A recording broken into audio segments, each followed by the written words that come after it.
Hello, this is Alex from phpacademy.org and this is a PHP video tutorial for the new Boston. Now in this video tutorial I'm going to be talking about code indentation, what code indentation is and why it should be used. Now for an example, let's take a look at the following file. I've got index2.php. Now this file it works perfectly in fact. Apart from one thing I've just spotted, and if name equals str to lower, this needs to change. Str to lower. Okay, so I always forget something.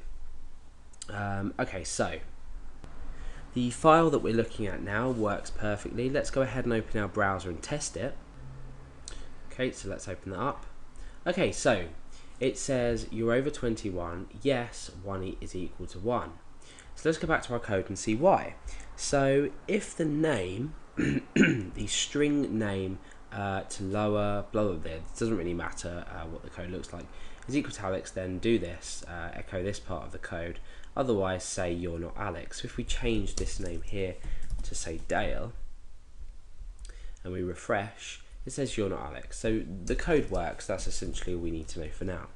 Now the problem with this is the way that we have not indented it. So there's no code indentation, therefore it's hard to see where an if statement starts and where an if statement ends. So if we needed to make modifications to a program, it's going to be a lot harder if we don't use code indentation. Now, there's 14 lines to this program. Can you just, or this code, this page or script if you like. Imagine if we had 1400 lines and we didn't use indentation. You can imagine how awful it's going to look and how messy it's going to look. So let's go ahead and look at index.php, which is a duplicate of this. However, I've created line indentation for each, where it's necessary. Okay, so what I've done is after the first if statement, I've indented to make a new if statement. So if, and then inside here we've indented. And now inside this if statement, I've indented all the code here. Okay, so the if statement, everything by default starts on without being indented. We've made the first if statement. So the block, I can already tell, is just from the start of this I here down to here. So this is the start of the block and this is the end of the block here. And this is the start of the top block and this is the end, and then we say else.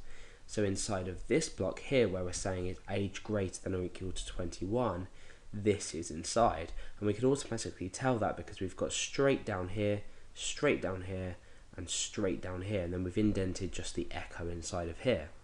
So you can see how code indentation makes a whole lot of difference when you're trying to view a file. So for example, if I wanted to say if age does not, it's saying if age is greater than or equal to 21, I want to say, well, maybe I want to create an if else statement rather than just an if statement.